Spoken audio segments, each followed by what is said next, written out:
नमस्कार दोस्तों, स्वागत है आपका आपके अपने YouTube चैनल जीएस जीनियस में। जैसा कि आप स्क्रीन पर देख रहे हैं, आज का हमारा ज्योग्राफी जीएस का टॉपिक है सोलिस एंड इक्विनॉक्स। सोलिस को हिंदी में दो शब्द हैं, एक संक्रांति और एक अयनांत। और इक्विनॉक्स के लिए भी दो शब्द हैं, एक विषुव और एक संपात। ये दो शब्द हैं और इसमें से जो सबसे पॉपुलर है वो सोलिस के लिए हम संक्रांति यूज करते हैं और इक्विनॉक्स के लिए विषुव शब्द का इस्तेमाल करते हैं।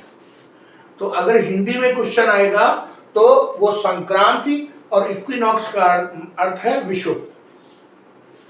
अब ये सोलिस और इक्विनॉक्स पढ़ाना हम शुरू करें। ये टॉपिक जो शुरुआती ज्योग्राफी के टॉपिक है उसमें सबसे कठिन टॉपिक है, तो पढ़ाना शुरू करें। इससे पहले मेरी रिक्वेस्ट है कि आप हमारे चैनल को सब्सक्राइब कर लीजिए, जिससे कि हमारे लेक्चर्स आपके पास समय समय पर पहुंचते रहें। तो चलिए आइए शुरू करते हैं। इस चित्र को देखते हैं। इस चित्र में आपको चार पृथ्वी दिखाई दे रही है। पृथ्वी एक ही है, वो चार पोजीशन है पृथ्वी की, और ये एक सूर्य दिखाई दे रहा है। अर्थात जो हमारी पृथ्वी है वो सूर्य का चक्कर लगाती रहती है और सूर्य लगभग बीच में है। और जो ये जो अयनांत या संक्रांति अथवा विषुव या संपात, इसकी जो ये स्थिति बनती है वो केवल ये चक्कर लगाने के कारण नहीं बनती है। ये जो हमारी पृथ्वी अपने अक्ष पर झुकी हुई है, जो इसका एक्सियल टिल्ट है 23.5 डिग्री का, जो ये एक्सियल टिल्ट है, ये और जो परिक्रमण है, परिक्रमण और परिभ्रमण का मिला जुला रिजल्ट जो है ये विषुव और ये संक्रांति ये देते हैं। तो देखिए, इसको शुरू करते हैं। किधर से शुरू करें? विंटर से शुरू करते हैं। मान लीजिए ये नदर्न हेमिस्फीयर है। पहले इसको साफ करते हैं जरा, अब शुरू करते हैं। ये नदर्न हेमिस्फीयर है, नदर्न हेमिस्फीयर, और ये सदर्न हेमिस्फीयर। तो हमने आपको ये बताया था कि चूंकि विश्व की अधिकांश आबादी 80% तक आबादी जो है वो उत्तरी गोलार्ध में रहती है, इसलिए मौसम, गतियां, जो भी दिशाएं, वो सब कुछ हम नदर्न हेमिस्फीयर के हिसाब से ही पढ़ते हैं। और दूसरा कारण क्या है उत्तरी गोलार्ध के हिसाब से पढ़ने का? क्योंकि हमारा जो देश है भारत देश, वो भी उत्तरी गोलार्ध में स्थित है। तो जो ये नदर्न हेमिस्फीयर है और ये है सदर्न हेमिस्फीयर, और ये है हमारी मकर रेखा और ये है हमारी कर्क रेखा। तो आप देख सकते हैं कि इस समय जो सूर्य की सीधी किरणें हैं वो मकर रेखा पर पड़ रही हैं।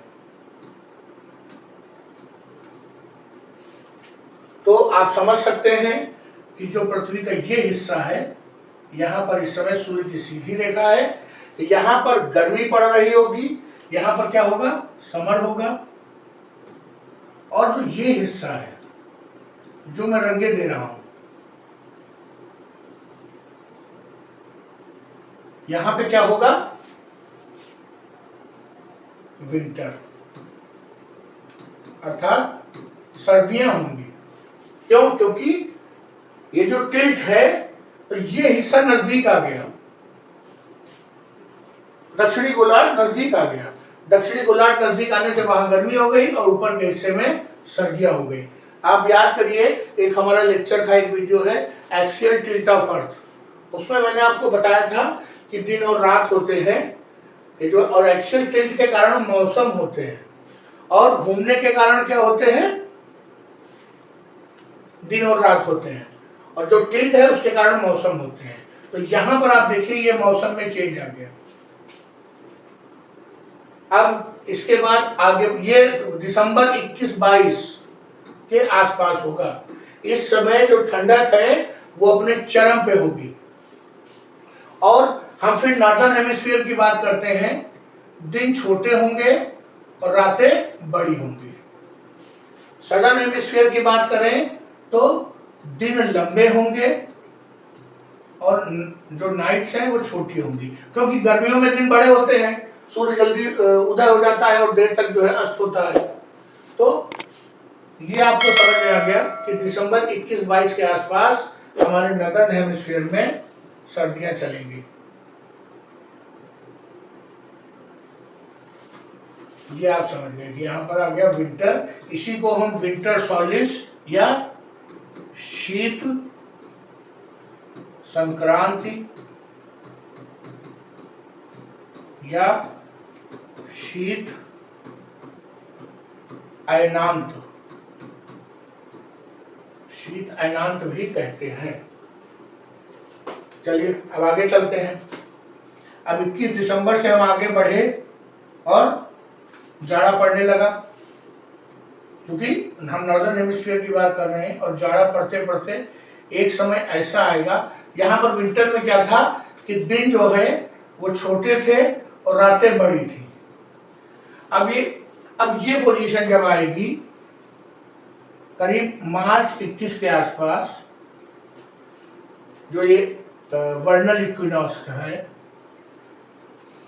इस दौरान क्या होगा कि जो हमारी जो ये सूर्य की सीधी किरणें हैं वो विषुवत रेखा पे पड़ रही होंगी, सीधी किरणें, ये मार्च के आसपास, अर्थात बसंत ऋतु जब आती है तो इसे कहते हैं बसंत विषुव। तो इस समय सूर्य की सीधी किरणें विषुवत रेखा पर पड़ रही होंगी और दिन होंगे रात के बराबर। कहां पर? अगर नॉर्दर्न हेमिस्फीयर में, उत्तरी गोलार्ध में दिन और रात बराबर होंगे तो दक्षिणी गोलार्ध में भी दिन और रात बराबर होंगे। तो इस समय पूरी पृथ्वी पर 20-21 मार्च के आसपास दिन बराबर होते हैं रातों के, अर्थात जितनी देर सूर्योदय उदय रहता है उतनी ही देर लगभग अस्त रहता है। अब पृथ्वी थोड़ा सा और आगे बढ़ेगी, समय थोड़ा और आगे बढ़ेगा, मार्च, अप्रैल, मई, जून गर्मियां पड़नी शुरू हो गई हैं। देखिए मार्च में हल्का हल्का ठंडक रहता है होली के टाइम। अब जब आगे बढ़ेंगे तो जून आ गई, 20-22 जून के आसपास ये समर सॉलिस पड़ेगा, अर्थात ग्रीष्म संक्रांति। इस दौरान क्या होगा कि जो हमारा ये है हमारा इक्वेटर, ये है कर्क रेखा, ये है मकर रेखा, और हमारी सूर्य की सीधी किरणें कर्क रेखा पर पड़ रही होंगी और हमारा जो पूरा उत्तरी गोलार्ध है वो भीषण गर्मी की चपेट में होगा, क्योंकि सूर्य की सीधी किरणों को झेल रहा होगा। वहीं जो दक्षिणी गोलार्ध के लोग हैं वो सर्दियों का आनंद ले रहे होंगे इस समय। अब चूंकि हम हर चीज जो है उत्तरी गोलार्ध के हिसाब से पढ़ते हैं, इसलिए हम इसको समर सॉलिस, ग्रीष्म संक्रांति या ग्रीष्म अयनांत ये नाम दे देते हैं।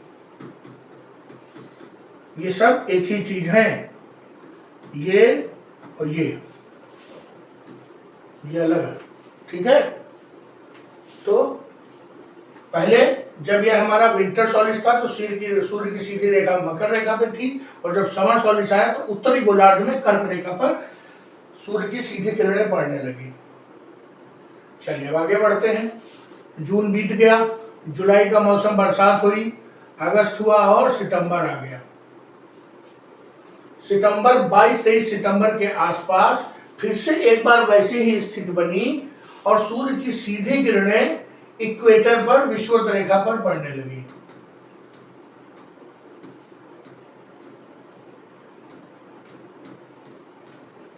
उसको कहा था वसंत विषुव, इसको कहेंगे शरद विषुव।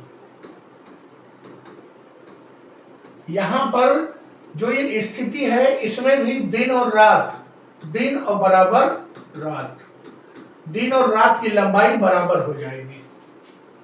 कहां पे? दोनों जगहों पे। लेकिन बात हम हमेशा उत्तरी गोलार्ध की करेंगे।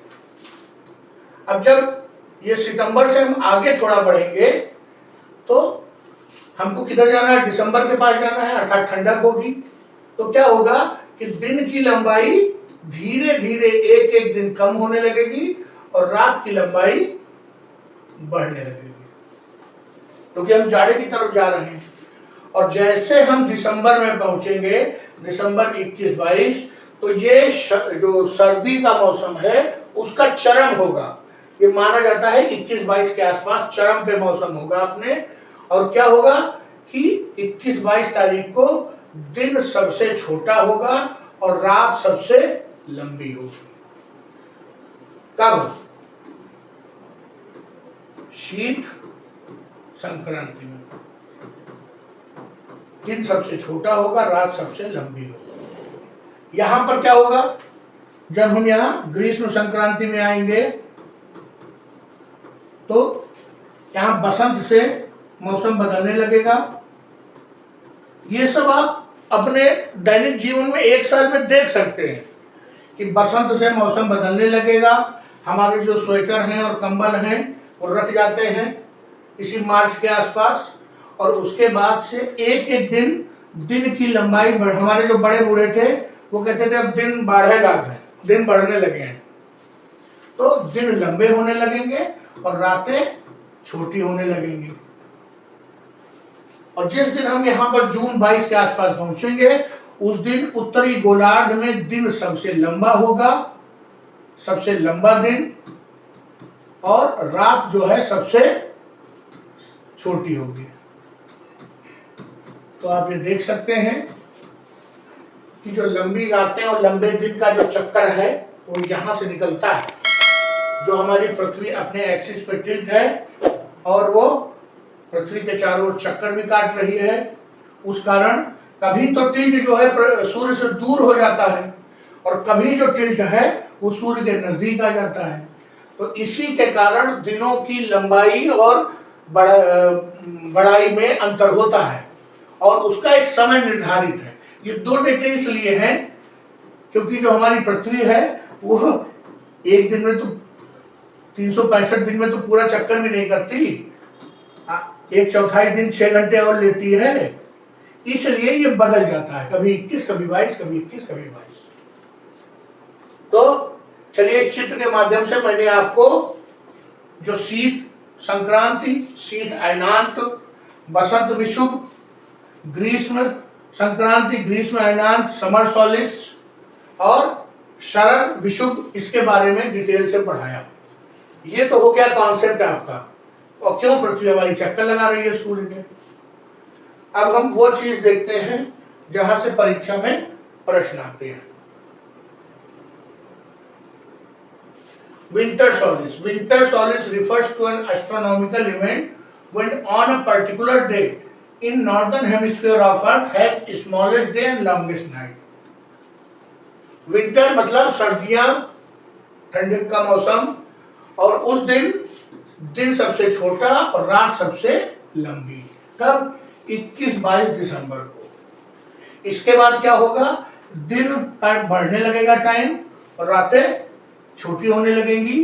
कब तक? जब तक हम बसंत विषुव वाले दिन तक नहीं पहुंच पाते तब तक दिन बढ़ता रहेगा, रातें छोटी होती रहेंगी।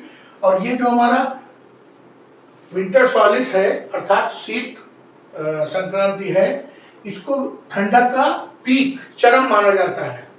लेकिन केवल इसी बात पर निर्धारित नहीं होता है कि ठंडक चरम पे होगी।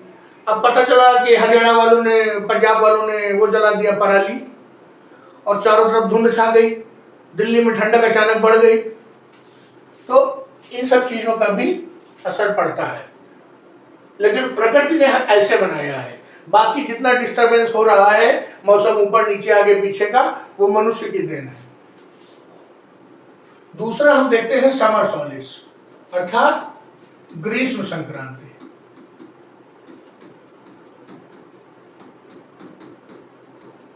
ग्रीष्म संक्रांति में क्या होता है, ऑन अ पर्टिकुलर डे उत्तरी गोलार्ध में अर्थ के का जो दिन है वो सबसे बड़ा होता है और रात सबसे छोटी होती है। ये 20 और 21 जून के आसपास होता है। अगर कभी ग्रीष्म संक्रांति पूछे तो सीधे ग्रीष्म वाला जून में चले आइएगा, शीत पूछे तो जाड़े में दिसंबर में चले जाइएगा। ऑप्शन में जाने की बात कर रहा हूं। और इसके बाद क्या होगा कि दिन का समय, दिन घटने लगेंगे, रातें लंबी होने लगेंगी। इसे गर्मियों का पीक माना जाता है। वास्तविकता में जून में ही गर्मियों का पीक होता है। जून के बाद बारिश होने लगती है, थोड़ा मौसम बेहतर हो जाता है। अब आइए देखते हैं बसंत विषुव। बसंत विषुव या विषुव की जगह कहीं कहीं कभी कभी इक्का दुक्का जगह संपात भी लिखा मिल जाता है, लेकिन मेन 99% जगहों पे विषुव भी लिखा रहेगा। आपके एग्जाम में भी विषुव भी लिखा रहेगा। Length of day and night becomes equal. After this day length of start increasing day by day. दिन का जो समय है वो बसंत के बाद बढ़ने लगता है। क्यों? क्योंकि हम गर्मियों की तरफ जा रहे हैं। और length of night start decreasing. इसको गर्मियों की शुरुआत कहा जाता है। गर्मियों की शुरुआत हो जाएगी और जून तक पहुंचते पहुंचते चरम पे पहुंच जाएंगे।